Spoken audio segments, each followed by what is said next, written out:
नीचे क्लासेस में रामेश्वर वर्मा। आज का हमारा टॉपिक है स्टैंडर्ड सॉल्यूशन प्रोफेशनल राइट। तो ये टॉपिक बहुत अच्छा होने वाला है। अगर आप हमारे चैनल में नए हो तो प्लीज लाइक और सब्सक्राइब जरूर करिए राइट। तो आज हम पढ़ेंगे क्या क्या चीज। तो सबसे पहला हम देखेंगे basic rule, types of solution देखेंगे, फिर हम देखने वाले हैं 1 नॉर्मलिटी का पोटेशियम पर मिनट देखने वाले हैं 1000 ml में। तो ये सब टॉपिक को हम क्या करने वाले हैं, डिटेल से कवर करने वाले हैं, जिसमें सबसे पहले हम बात करते हैं बेसिक रूल का। बेसिक रूल मेरे पास क्या हो जाएगा, तो याद रखिएगा सबसे पहले हम बात करते हैं IAS 2316।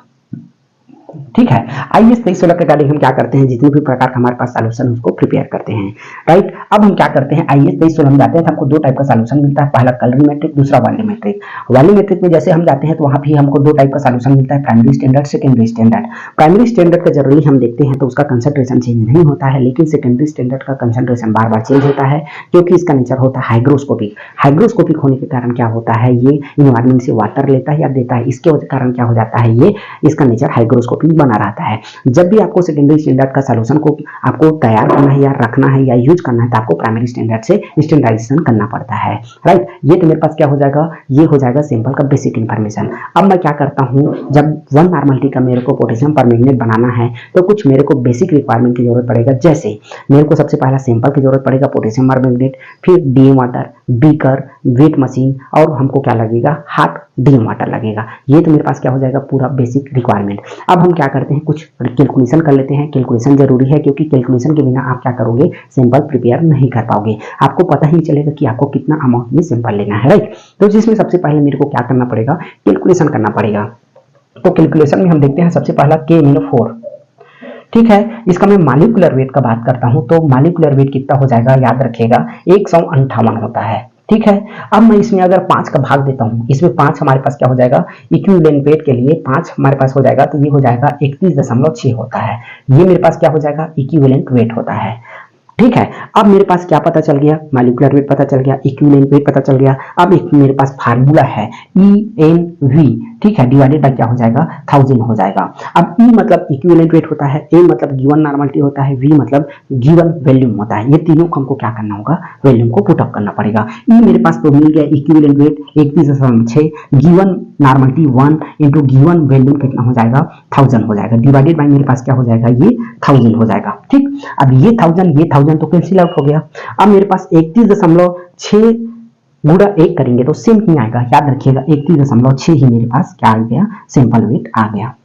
ठीक, अब जब मेरे को ये वेट पता चल गया तो मैं क्या करूंगा, लैब जाऊंगा, लैब में मैं क्या करूंगा, सॉल्यूशन प्रिपेयर करूंगा। तो सबसे पहले हम लैब जाते हैं और फिर वहां हम क्या करते हैं, याद रखिएगा हर वीडियो की तरह हम क्या करते हैं, इसमें भी बता रहे हैं, पहले 2000 ml का हम एकदम नीट एंड क्लीन बीकर लेते हैं। ठीक है, फिर हम क्या करते हैं, याद रखिएगा इसमें 500 ml पहले हम क्या लेते हैं, एकदम हॉट डीएम वाटर लेते हैं, एकदम बहुत उबलता पानी हम क्या करते हैं, लेते हैं। ठीक है, फिर वेट मशीन की हेल्प से हम क्या करते हैं,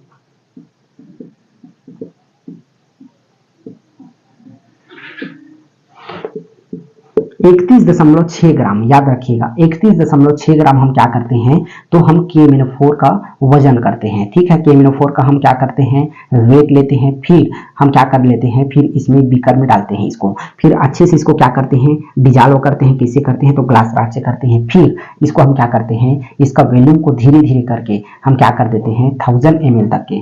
ठीक है, इसका वॉल्यूम को हम क्या कर देते हैं, 1000 ml तक के मेकअप करते हैं। किससे करते हैं, तो याद रखिएगा हार्ट डीएम वाटर से। ठीक, अब इसको हम क्या कर देते हैं, 24 घंटा के लिए स्टेबल छोड़ देते हैं। अब बाद में हम क्या करते हैं, 24 घंटे बाद इसको छान लेते हैं। अब छानने के बाद जो मेरे पास सॉल्यूशन प्रिपेयर हुआ है वो 1 नॉर्मलिटी का हो जाएगा, K-4 का। इसको आपको याद रखना है कितना वैल्यू में, तो 1000 वैल्यू में। मतलब आपको 1 नॉर्मलिटी का पोटेशियम परमैंगनेट आपको 1000 ml में प्रिपेयर करना है, तो आपको ये पूरा स्टेप आपको फॉलो करना पड़ेगा। तो जिसमें सबसे पहले हमने क्या किया है, कैलकुलेशन किया है। कैलकुलेशन में हमने क्या पाया है, 31.6 ग्राम हमने वॉल्यूम निकाला है इसका राइट। जब 31.6 आपको मिल गया तो आप क्या करोगे, लैब में जाओगे और वहां सबसे पहले एक नीट एंड क्लीन 2000 ml का बीकर लेना है आपको।